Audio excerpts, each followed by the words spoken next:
Mes chers compatriotes, face à l'inacceptable et révoltante décision de reporter l'élection présidentielle au 15 décembre 2024, nous condamnons avec la plus grande fermeté ce qui n'est rien d'autre qu'un véritable coup d'État constitutionnel au cœur de notre cher pays, le Sénégal.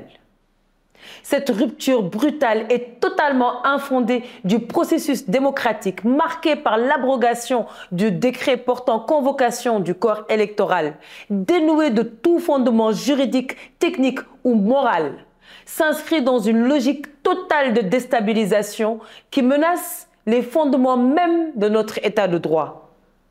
Le vote par l'Assemblée nationale de la proposition de loi visant à reporter l'élection présidentielle, mes chers compatriotes, constitue une violence politique inouïe, jamais vue et sans précédent. Un passage en force qui révèle la fragilité de notre démocratie face à des intérêts personnels, des intérêts particuliers.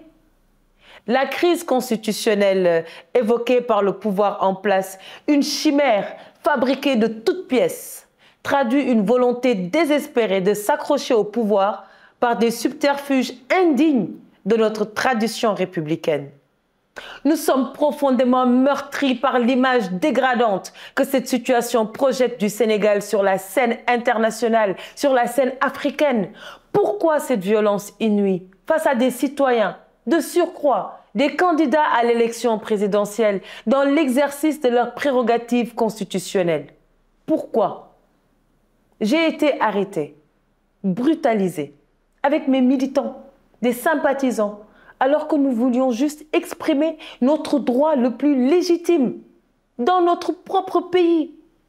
Nos frères et sœurs sénégalais, épuisés par une tension politique constamment attisée par un régime aux abois, nous refusons aujourd'hui désormais de nous laisser diviser pour satisfaire les ambitions démesurées d'une poignée de despotes. Nous voulons la paix. Nous voulons préserver la concorde entre les Sénégalais. Nous voulons la stabilité. Nous ne voulons plus nous battre les uns contre les autres. Mais par contre, sachez que nous ne reculerons devant rien.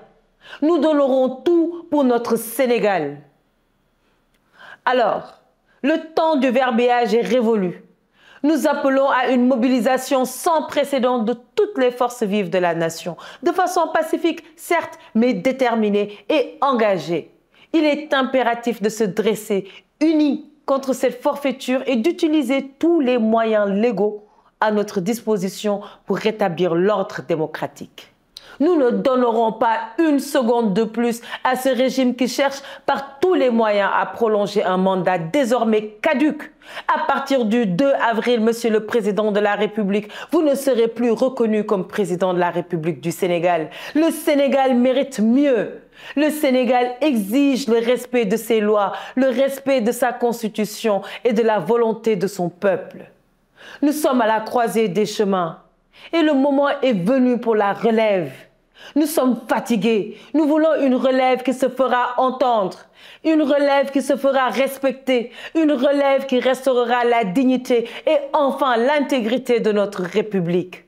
Pour la démocratie, pour le Sénégal, nous resterons debout, nous resterons vigilants et nous resterons intransigeants, car le temps de la relève est définitivement arrivé. Je vous remercie.